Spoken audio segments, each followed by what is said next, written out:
আগামী সপ্তাহে এমন একটা বোমা পড়বে, তৃণমূল বেসামাল হয়ে যাবে। শুভেন্দুর এই বোমা হুঁশিয়ারির পাল্টা মমতা বন্দ্যোপাধ্যায়। আগে একটা কালী পটকা ফাটান, বিজেপির বিরুদ্ধে বোমা ফাটাবে তৃণমূল। মমতা অভিষেককে টার্গেট করেছে বিজেপি, কিন্তু পুলওয়ামার মতো চক্রান্ত ভেঙে দেব হুঁশিয়ারি তৃণমূল নেত্রীর। পিএম কেয়ারের টাকা কোথায়? গদ্দারদের থেকে জবাব চাইলেন মুখ্যমন্ত্রী মমতা বন্দ্যোপাধ্যায়। বালুরঘাটের জনসভা থেকে শুভেন্দুকে গদ্দার তো মুখ্যমন্ত্রী। গদ্দারা যখন বলছেন বোমা ফাটাবো, আমি বলি আগে একটা কালী পটকা ফাটা। বোমা তো তোদের বিরুদ্ধে আমরা ফাটাবো, বোমা তো তোদের বিরুদ্ধে। পিএম কেয়ারের টাকা গেল কোথায়? গদ্দার জবাব দাও, বিজেপি জবাব দাও। কালো টাকা দেশে নিয়ে আসবে বলেছিলে, গেল কোথায়? জবাব দাও। সবাইকে অ্যাকাউন্টে 15 লাখ টাকা করে দেবে বলেছিলে, কেউ পেয়েছেন? গদ্দারা যখন বলছেন এই যে বোমা টোমা ফাটানোর কথা বলছে না, আমিও টার্গেট, অভিষেকও টার্গেট।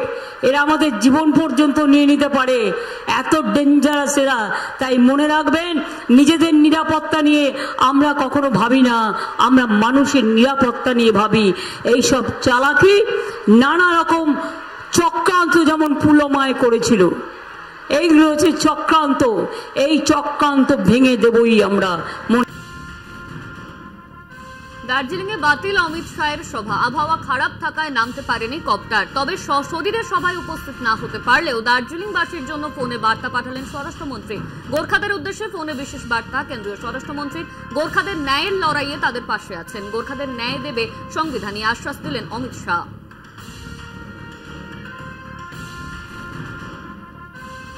মমতা বন্দ্যোপাধ্যায় পদত্যাগ করার তোড়জোড় করছেন। তার জায়গায় চোরেদের রাজাকে মুখ্যমন্ত্রীর চেয়ারে বসানোর প্রক্রিয়া চলছে, যিনি তার নিকট আত্মীয়।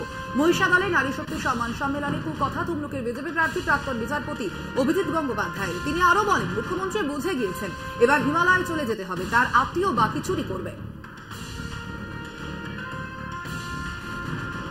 সেই জায়গায় তিনি একজন চুরির রাজাকে বসিয়ে যাবেন, যিনি তার নিকট আত্মীয়। এই পরিকল্পনা করে তিনি বুঝে গেছেন যে আমি এবার চুরি করে চলে গেছি হিমালয়, আমার আত্মীয়কে বসিয়ে গেছি, বাকি চুরি চামারিটুকু সে করবে।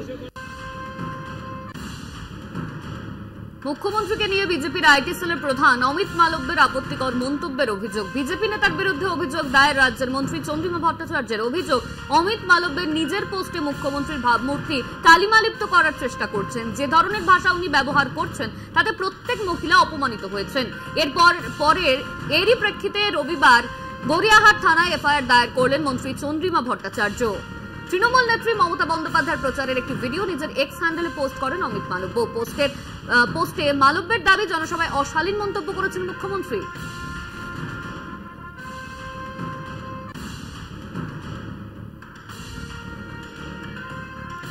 অভিষেক বন্দ্যোপাধ্যায়ের সার্জিক্যাল স্ট্রাইক হুঁশিয়ারির পাল্টা দিলীপ ঘোষের। সন্দেশখালীর মহিলারা ঘুরে ঘুরে প্রচার করছেন, তাদের উপর কিভাবে অত্যাচার হয়েছে সেটা বলছেন। ভোটের সব জবাব দেবেন মহিলারা। সন্দেশখালী ইস্যুতে তৃণমূলকে তো দিলীপ ঘোষের। ওটা কি একবার সন্দেশখালীতে বলুন, বাংলার মহিলারা কি করবেন? তারা ঘুরে ঘুরে সন্দেশখালী মহিলারা প্রচার করছেন চারিদিকে, তাদের উপরে কি হয়েছে, অত্যাচার কিভাবে হয়েছে সেটা বলছেন ওনারা, তার জবাব ওনারা পাবেন।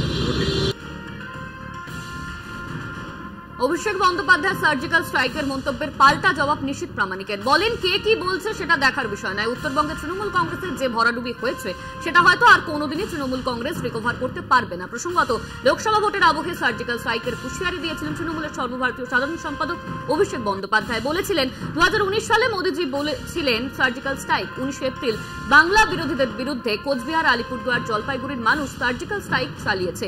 তারই এবার পাল্টা জবাব দিলেন কোচবিহারের বিজেপি প্রার্থী নিশীথ প্রামাণিক। কে কি বলেছে সেটা দেখবার বিষয় নেই। আসলে দক্ষিণবঙ্গকে সাহস দেওয়ার জন্য, যাতে এদিকে ফলটা খারাপ না হয়ে যায়, সেই জন্য এসব করছে। এবং প্লাস আমি বলবো যে উত্তরবঙ্গে যে তৃণমূল কংগ্রেসের ভরাডুবি হয়েছে সেটা হয়তো আর কোনোদিনও রিকভারি তৃণমূল কংগ্রেস করতে পারবে না।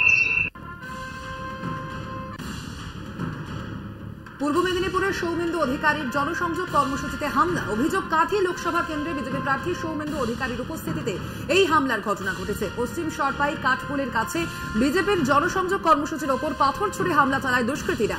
পাথরের আঘাতে জখম হয়েছেন দুজন। আহতদের প্রাথমিক চিকিৎসার জন্য খড়িপুকুরিয়া গ্রামীণ হাসপাতালে ভর্তি করা হয়েছে। গুরুতরভাবে আহতদের তমলুক মহকুমা হাসপাতালে পাঠানো হয়েছে ইতিমধ্যেই। তৃণমূল কংগ্রেসের দিকে অভিযোগ গেরুয়া শিবিরের, অভিযোগ অস্বীকার শাসক দলের।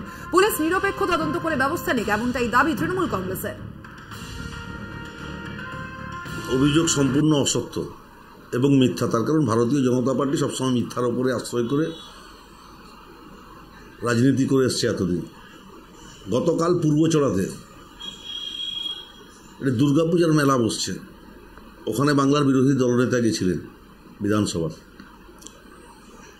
ওনার সাথে যারা গেছিলেন ওনারা আমাদের ফেস্টুন ছিঁড়েছে, হোর্ডিং ছিঁড়েছে। আমরা নির্বাচন কমিশনের কাছে অভিযোগ দায়ের করেছি। আজকে ভারতীয় জনতা পার্টির প্রার্থী সহ তাদের সমর্থকরা ভাজাচাউলি অঞ্চলের মূল রাস্তা ধরে যাচ্ছিলেন। তারা তৃণমূল কংগ্রেসের একজন ছেলেকে ধরে মারামারি করে। পরবর্তীকালে আমাদের ছেলেরা স্লোগান তোলে। তারা একটি রাজনৈতিক সন্ত্রাসের পরিবেশ খেজুরি ভগবানপুর তৈরি করার চেষ্টা করছেন। তাদের সমস্ত চক্রান্তকে ব্যর্থ করে দেবে। দ্বিতীয়বারের জন্য বালুরঘাট থেকে বিজেপির টিকিটে প্রতিদ্বন্দ্বিতা করছেন সুকান্ত মজুমদার। তবে বুথে বুথে যাওয়া সম্ভব হয়ে উঠছে না প্রার্থীর। এই অবস্থায় বালুরঘাটে সামিল হয়ে নির্বাচনী প্রচারে নামলেন সুকান্ত মজুমদারের স্ত্রী কোয়েল চৌধুরী মজুমদার। প্রায় এক সপ্তাহ ধরে শহরের বিভিন্ন ওয়ার্ডে ঘুরে নির্বাচনী প্রচার সারছেন সুকান্ত মজুমদারের সহধর্মিনী। স্বামীর উন্নয়নের খতিয়ান তুলে ধরে ভোট চাইছেন কোয়েল। বাড়ি বাড়ি গিয়ে চলছে জনসংযোগ। ভোট পর্যন্তই প্রচার চালাবেন তিনি। রাজনীতিতে পা রাখার কোনো সম্ভাবনা নেই, এমনটাই জানিয়েছেন সুকান্ত মজুমদারের স্ত্রী। প্রচারটা করছি মোটামুটি টাউনে যে ওয়ার্ডগুলো রয়েছে সেগুলোতেই করছি। আর আসলে বিশাল তো লোকসভা এরিয়াটা তো অনেকটাই বড়, ওর একার পক্ষে তো সবটা ঘোরা সম্ভব নয়। তা কাছাকাছি যে ওয়ার্ডগুলো হেঁটে হেঁটে ঘোরা যায় ওইটুকুই দিদিদের সাথে ঘুরছি আমিও আর কি। মূলত শহরটাই ঘুরছে? হ্যাঁ, মূলত শহরটাই ঘুরছি। জনসংযোগে কি বলছেন বা ভোট প্রচারে কি বলছেন? বলছি যে কিভাবে আরো উন্নতি করা যায় বা কতটা ও চেষ্টা করেছে, কতটা উন্নত করেছে আমাদের জেলাটাকে। কারণ আমাদের জেলাটা তো পিছিয়ে পড়া জেলার মধ্যেই পড়ে। সামগ্রিকভাবে আমরা আরো যদি এগিয়ে যেতে পারি সেজন্য সবার সহযোগিতা চাইছি, সবার আশীর্বাদ চাইছি। কেমন সাড়া পাচ্ছেন? অভূতপূর্ব সাড়া পেয়েছি আমি। মানে মাসিমারা হাত তুলে আশীর্বাদ করেছে যে চিন্তা করো না, আমরা জয়ী হবই। এবারে লড়াইটা কি হবে মনে হচ্ছে? ফলাফল কি হবে মনে হচ্ছে? আমরা তো 100% আশাবাদী, তাই তো? সে না আমার সহধর্মিনী, ও রাজনীতি করে না, রাজনীতিতে আসবেও না, কোনো ইচ্ছে নেই। তো যেহেতু শহরে আমি সময় দিতে পারছি না, আমার সহধর্মিনী সে আমার হয়ে শুধু এই ভোটের সময়টুকু মানুষের বাড়ি যাচ্ছে, প্রচার করছে। আবার ভোটের পর ব্যাক টু প্যাভিলিয়ন, বাড়িতে গিয়ে সংসার সামলাবে। বালুরঘাটে প্রচার করবে, বালুরঘাট শহরেই করবে, বাইরে এখন নিয়ে যাওয়ার কোনো প্ল্যানিং নেই। এবং এবার আমি সময় দিতে পারছি না বলে ও আসছে। তো স্বাভাবিকভাবে রাজনীতির সাথে ওর কোনো যোগাযোগ নেই, ও রাজনীতি করতেও চায় না, পছন্দও করে না। এবং সব থেকে বড় কথা, আমার স্ত্রী যদি রাজনীতি করে আমার বাচ্চাগুলোকে মানুষ করবে। সকাল সকাল প্রচারে বিজেপির রাজ্য সভাপতি সুকান্ত মজুমদার। মাথায় গেরুয়া টুপি, গলায় গাঁদা ফুলের মালা পরে রোদ উপেক্ষা করেই প্রচারে সুকান্ত মজুমদার। তপন বিধানসভার বালিগঞ্জ, পলানপুর সহ একাধিক এলাকায় এদিন প্রচার সারেন তিনি। তার সঙ্গে ছিলেন বিজেপি নেতা অভিনেতা রুদ্রনীল ঘোষ। কুটখোলা জিপ থেকে জনসংযোগ সারেন সুকান্ত মজুমদার। দেশের স্বার্থে ভাবনা চিন্তা করে ভোট দেওয়ার আর্জি জানিয়েছেন তিনি।